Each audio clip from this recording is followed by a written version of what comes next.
Hey everybody, you're on the GeekBox YouTube channel. Today I will tell you how to turn off dimming on Samsung TV. Let's go. Open Settings.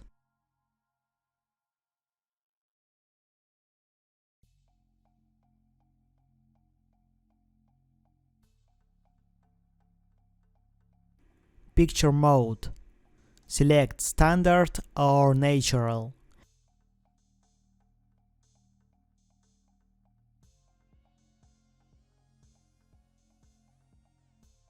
Or open all settings.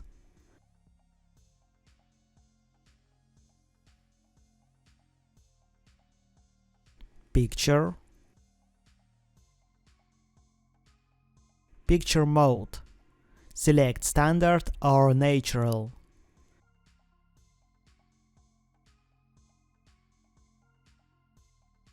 General. Eco Solution. Turn off.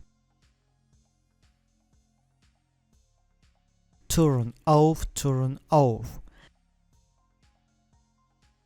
That's it. Now you know how to turn off dimming on Samsung TV. Thanks for watching, please like and subscribe to the channel. Good luck and see you soon.